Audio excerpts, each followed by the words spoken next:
The history of June 12 cannot be told without speaking about the role the defunct National Democratic Coalition, NADECO, played in the movement. The coalition was formed on May 15, 1994, by a broad group of Nigerian Democrats who called on the military government of General Sani Abacha to step down in favor of the winner of the election, Bashorun MKO Abiola. The group quickly rose to become the symbol of mass resistance against military rule. And on June 11, 1994, using the groundwork laid by NADECO, Chief MKO Abiola declared himself president and went into hiding. He re-emerged and was promptly arrested on the 23rd of June. Here to speak on lessons learned and how those lessons can be applied in our current democratic dispensation is a man who was an active member of NADECO. He is currently an Afenifere Chieftain and national chairman of the Social Democratic Party, SDP, Chief Supo Shonibare. Chief Shonibare, good to have you on the program. Thank you for having me. You're welcome. Well, 1993, 1994, the struggle was fierce. All the streets were taken over by protesters, and you were part of that process. Now, 22, 23 years later, 21 years later, what lessons have we learned? Have we learned any lessons at all? The people who lost their lives to the struggle, will you say they died in vain, or Nigeria has been able to learn some lessons and make some progress? Well, I don't think people who fight for a cause that is just will ever die in vain.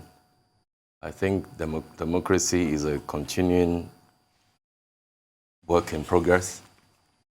And I think we should all learn the lesson of the fact that if one stands by what is the truth, if one stands by the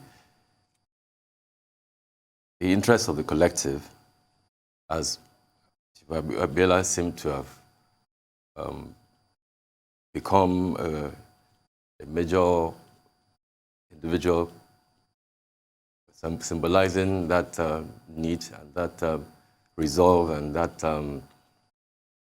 fairly, it is quite difficult to actually face a military regime that was prepared to even kill. And more particularly so for someone who was extremely comfortable within his own lifetime, was an extremely wealthy man. And he still did not renege on what was a promise to the Nigerian people, which was that he had offered himself to govern. And he died as a hero. Several people have participated in politics, and most of them are not as revered and remembered as Chief MKO Abiola has been revered, and it continues to be a symbol for integrity in politics, integrity in politics to the extent that you don't abandon your constituency. You stand behind those who have made sacrifices as well in order to support you to be in a position of power. So I think even that lesson alone should be what younger people who want to participate in politics should take as their own takeaway in how they contribute into the body politic of this country.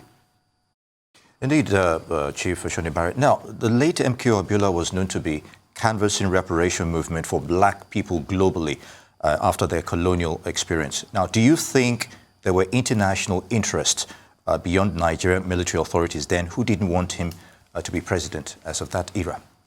Well, there's that possibility, because I mean, you find, if you look throughout Africa and throughout developing countries, when you see leaders who have stood up for the interests of the people of their state, the international community who might see that as being something that will impugn upon their own exploitation of developing countries, will normally actually find that person as an adversary. And I think the issue that Chief MKO Abiola raised are fairly germane issues about reparation for what was done to Africa. I see that Germany has actually considered paying some reparation for... Yes, although they didn't call it reparation with regard to Namibia. Namibia. And the Herero and the Nama group. Yeah, so really, yeah, it's a life issue that we need to raise in Africa. The Jews demand reparation, and America spends massive sums in Israel. So really, we have a right to demand that the international community that actually grew up, developed their own countries by almost literally cheap labor, paid labor, to be able to make some reparation to Africa. Yes, I think it's something that we need to take up from where MK Abiola started and begin to broadcast the need for there to be some support for reparation, yes. Well, as a member of the opposition, what do you think of the efforts in the last 2-3 days by President Muhammadu Buhari to engage with Nigerians? He has granted 2 television interviews, and this morning also he addressed Nigerians. What do you make of that in terms of the style, the symbolism of it, the significance of it, and the fact that this morning in his speech, I don't know whether you listened to him, he was saying specifically in paragraph 56 that yes, his government may be facing challenges, as he has stated in previous paragraphs, but that his government is committed to giving full effect to Section 14, subsection 2 of the Constitution, which as a lawyer you know very well. It's about security and welfare of the people of Nigeria. Well, you see, the problem with that is that the Constitution we have cannot enable us combat the menace of insecurity. It's just impossible. The federal government has no capacity to ensure security throughout the country. The only way of actually ensuring that we have a secured polity is to emulate everywhere else in the world. Everywhere in the world, the security is actually devolved. And the catchment areas are usually the first point of protection, action in meeting security challenges. But when you have a situation where, as we sit here, the Police Act, the Police Act makes the president the individual who determines operational responsibility of the police, which means that operational responsibility becomes political. It should be the professionals at the various levels who should be the ones that are conferred with the right to determine operational responsibilities. So really, the Constitution that we have is extremely defective. It is not autonomous. It does not derive its power from what people have decided and agreed as being the Constitution that they want to govern themselves. The only Constitution that has the toga of being autonomous was the Independence and Republican Constitution. Since that period, we've had basically military constitutions. And it is impossible to begin to amend the constitution of a country in a piecemeal manner by people who do not have a mandate to even produce a constitution for us. So even that's the problem. I mean, it's strange that the president seems to have actually gone through some different reincarnation. Because I remember the same president in 2006, when we in Afenifere engaged with him. He accepted that we needed an autonomous constitution. He approached us in Afenifere and accepted that we needed an autonomous constitution. He at that time was the view that the government of the center was expensive. So really, I'm baffled actually when I see the same president actually. The president issued a statement saying that he believes in devolution of powers. That statement was issued. Well, you see, he's been in power for close to 6 years now. Even his political party, APC, submitted a report, the El-Rufai report, to him, which entails some degree of devolution. He's not implemented it. So it's not enough to say that you believe in devolution of power, because really that's the way all countries go. Even countries that are not multi-ethnic devolve powers to various centers of government so that they can release the tension in the center when you have competing allocation of resources.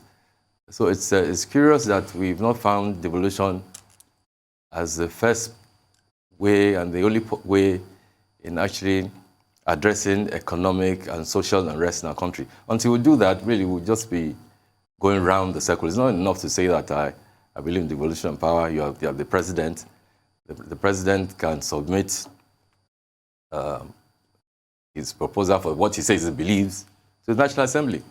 And as we sit here too, there's a 2014 National Conference report, which is with the presidency, which is basically a summary of various previous constitutional conferences' recommendations, which addresses all the issues that are plaguing the nation state. It addresses the issue of insecurity.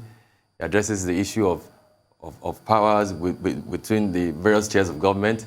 It addresses even the issue of the menace of herdsmen.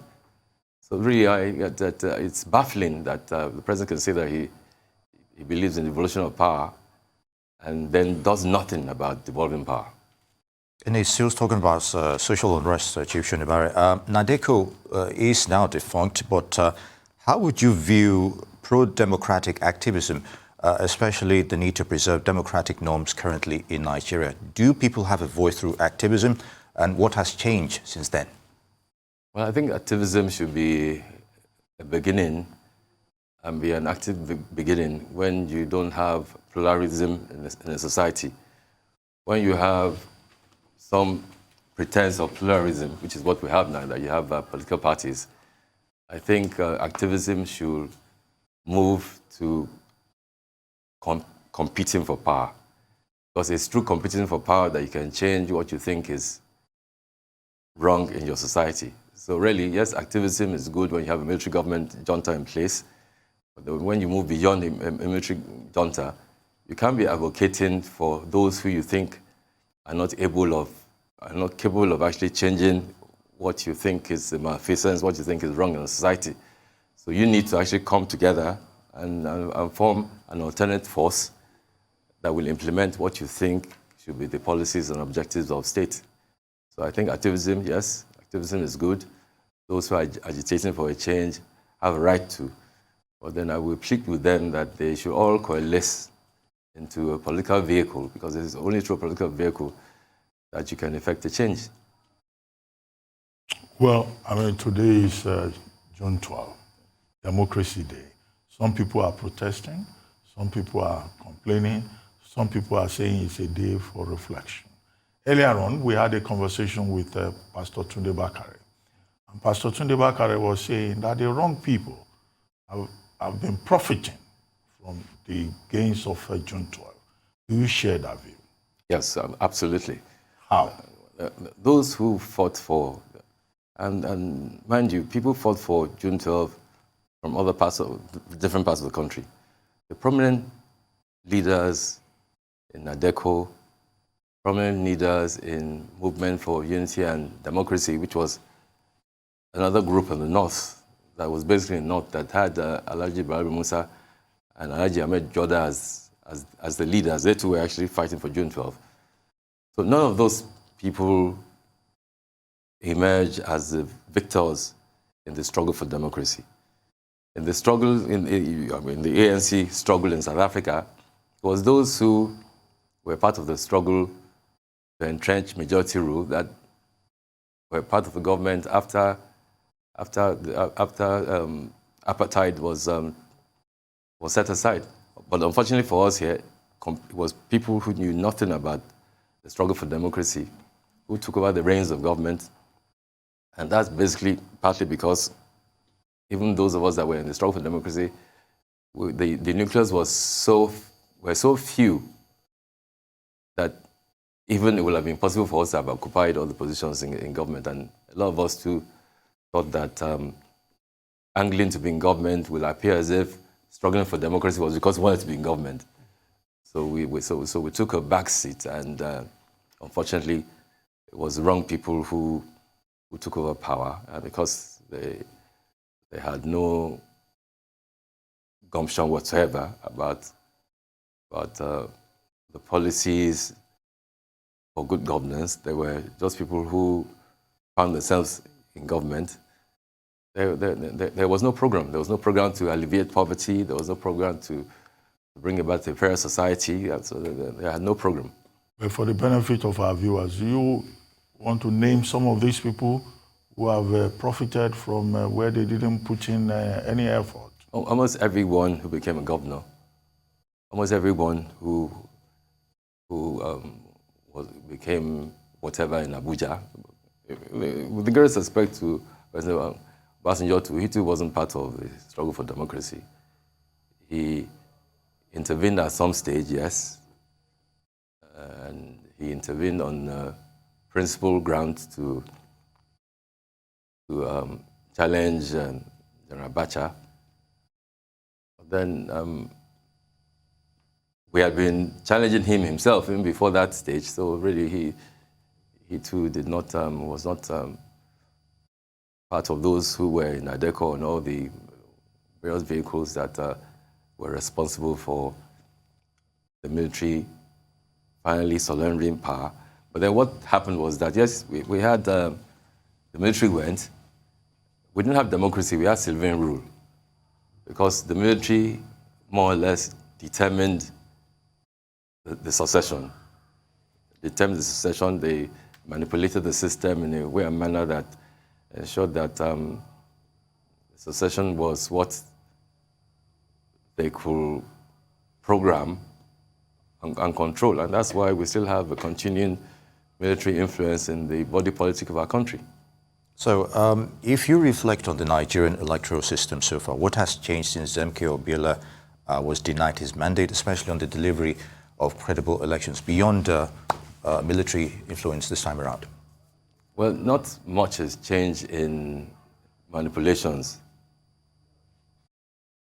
The 1993 junta election was a credible election because everyone could see that the votes that were being counted, everyone could see what was being done in the various wards that elections held. And I'm a firm believer in the fact that there was no need for any further announcement. It was just compilation of the results that was necessary because the elections were announced at the polling units where elections were held. So we all knew the results. So really, this narrative that somebody needed to also announce it, it was announced at each of the polling units. So really, it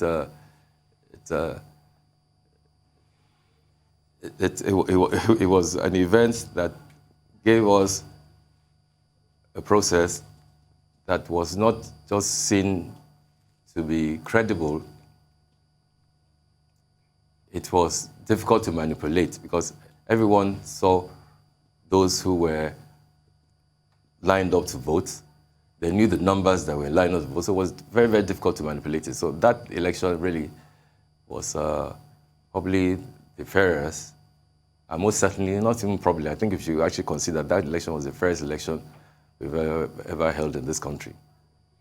Well, you talked about having civilian rule without a democracy because of the influence of the military. Yes. Do you imagine that a time will come when the military will no longer have such great influence on Nigerian democracy, and to rescue Nigeria, to ensure that we have a democracy?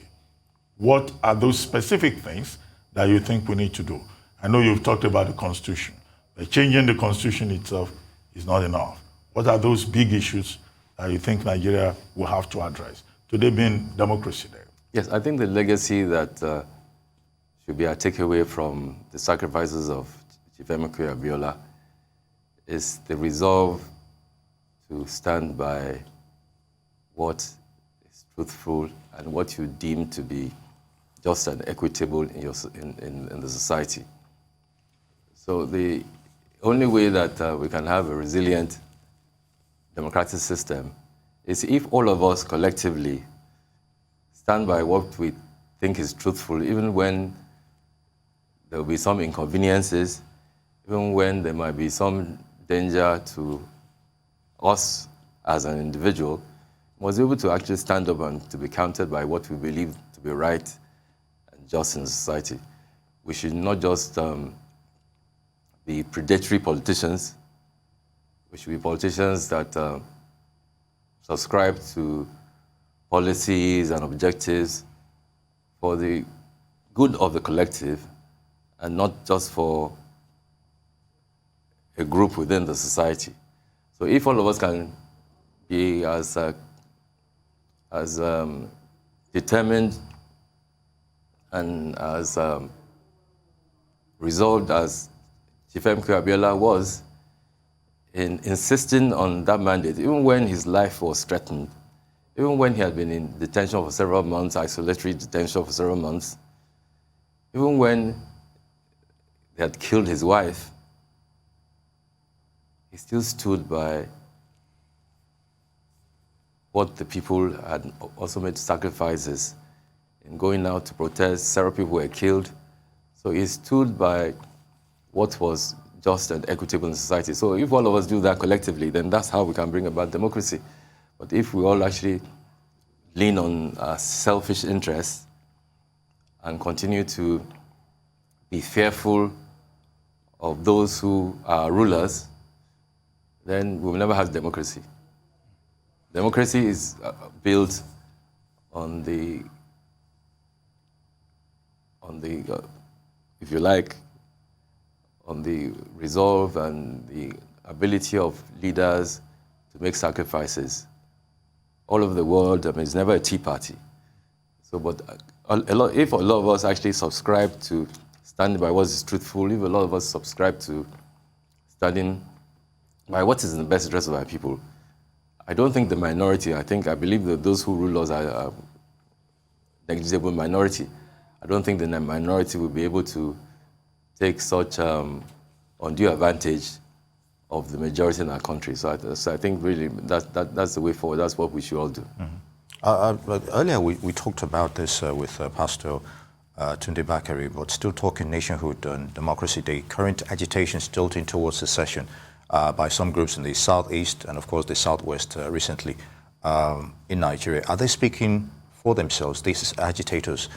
Who stands to lose here?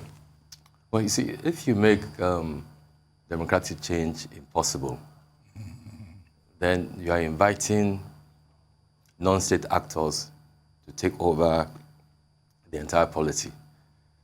I am a federalist, but you see, it's impossible to be a federalist when you have no one else to federate with. If all of us don't see some replication of the Nigerian state from our various different ethnic identities, if we don't see a replication of the Nigerian state with our own ethnic identity being part of that replication, then we will not feel part of that Nigerian state. I mean, it's as simple as that. I mean, and that's why even the federal character policy was put in place. It's to enable all of us to feel part of this Nigerian state. But then if you start making the Nigerian state a sectional state, then those who are agitating for secession are entitled to do so. If you look at other countries in the world, even if you look at Scotland, Scotland has had people from that part of the United Kingdom that have been Prime Minister of the United Kingdom. But when the United Kingdom, when they ought to have devolved powers to Scotland, they did not. Now it's probably getting too late. So basically, even those of us that are federalists are becoming the minority within the system, particularly those of us that are from the South, because the the demagoguery of secession is becoming the most attractive travel direction, and I don't blame people, because basically if you do not give people the opportunity for them to feel that they're part of the Nigerian nation, if you are not able to address the issue of security, because basically, after all, the essence of government, one of the principal functions of government is security. Then if you are not able to address the issue of security, which you cannot unless you devolve power, then you increase the potential of people actually demanding secession and wanting to govern themselves. I mean, even those of us almost at the lower level, we all have guards in our homes. We all employ private security guards, and that's because we know that the police do not have the capability to watch over our homes at various times. So we help ourselves and recruit security guards. So it's the same for those who are asking for self-governance. A lot of them will take self-governance. But if you are not able to provide self-governance, then you are urging people to look for secession. Well, Chief Shonibare, we have just about 2 minutes to go. Yes. And I would just like to squeeze 2 questions in there. One I asked you earlier, what did you think of the president's speech this morning and his media interviews in the last 2 days? And secondly, Afenifere would seem to have been a bit quiet these days. When is Afenifere going to appoint the next spokesperson? Because it looks like, the death of the former spokesperson, Yinka Odumake, has left a very big gap. Well, we do have a spokesperson to start with. There's Mr. Jare Ajayi. Jare Ajayi? Yes, is a new publicity secretary of Afenifere, and he's been issuing out releases in the past 2 weeks. I think as the situation runs, you will hear more from him. As for the president's address, I think he will do better to address the issue of devolution, which he says he agrees with, he submits to. There are proposals in front of him in the presidency. There are proposals about devolution in the presidency. There are proposals about devolution from the 2014 National Conference report. He should be, and the El Rufai report. So he has 2 documents, one from his own political party, which he should commend to the National Assembly, and then we will take it from there. But then that too will not solve all our problems. We need an autonomous constitution, not a constitution that is written by members of the National Assembly, because they were not elected to write the constitution for us. Well, thank you very much, Chief Supo Shonibare, for joining us on this Democracy Day, June 12, 2021. Thank you very much indeed. Thank you for having me. Thank you.